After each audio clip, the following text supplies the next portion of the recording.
see, or perhaps whatever they were trying to do when they pulled alongside the driver's side window.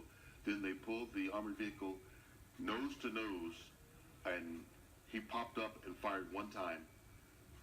And you can see, I believe it is a dog in the passenger seat. The dog moving around does appear to be nervous, but okay.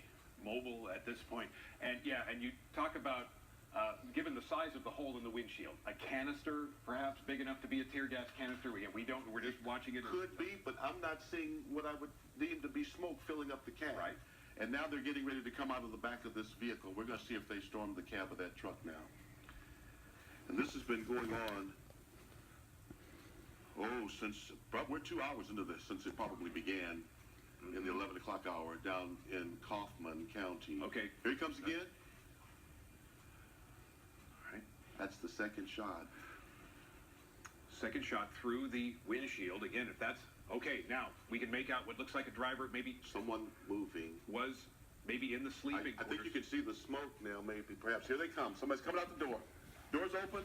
All right. Looks like, well, we can see the dog has stepped out. Now, did the driver come out first? The dog is out. Dog. Okay. And there could... The dog is out. There's the driver. I believe someone else is out. Not yet. All right. Now, there's one officer then giving instructions to the to these four who are approaching the cab. Here he comes. He's coming out. They've rushed him, and they're going to take him down to the ground. Okay. And make sure there's only one person in there. So we know that was 2 canisters of tear gas that went through the windshield. Remarkable. At least the second one did what the first one didn't do, apparently. Okay, as you say, they made sure there's no other people or no other occupants of that cab. The driver down, as you can see, and a SWAT officer able to restrain the dog. And the cab has been now thoroughly checked out. Again, presumably tear gas shot through the windshield. And wonder if it's his dog, or if it was the dog that belonged to the owner of the truck. And when the truck was stolen, the dog was stolen with it, because perhaps he was left inside while the owner went to a restroom or something.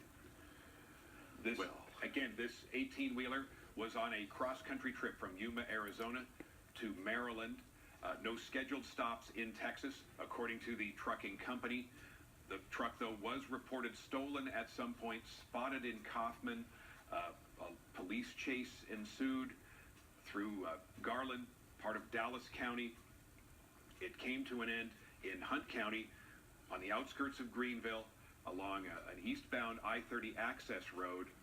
And as you can see, the driver now, as Sky 4 maneuvers around these trees, the driver now on the ground, and this lengthy police standoff involving DPS troopers and presumably Hunt County SWAT officers, perhaps. We're not sure exactly where the SWAT came from, but that armored vehicle from... Yeah, those are going to be sheriff's deputies from Hunt County.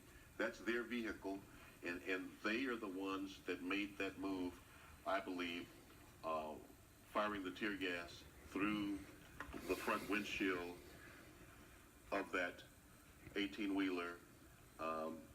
The dog came out first. The owner, the man opening the door, the dog came out first. Not exactly a Smokey and the Bandit moment, but man and dog. And the dog came out first, Dan Godwin, and then he tried to stay in there for a little while. But the tear gas, not only does it burn your eyes, it cuts your breath.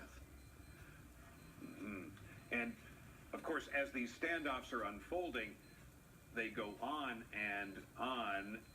But the entire time that we are watching, law enforcement personnel is formulating a strategy, determining what exactly they're dealing with, how many people in that cab, is the person armed. They, of course, want to bring it to a safe conclusion and create as little risk as possible for the officers and the occupant of that truck. And they did that today, and they did it methodically, taking out the tires as they could along the way. actually allowing him to get out of the urban area, Dan, allowing him to get to a rural, less populated area where they then, when he stopped, they moved in. And we just saw two of the SWAT officers give each other a high five, a safe, peaceful resolution to a police chase that turned into a lengthy standoff. We'll, of course, have more on this story coming up on Fox 4 News at 5, as well as fox4news.com. This is Dan Godwin, along with Sean Rapp. Thank you. We will now rejoin regular programming. This has been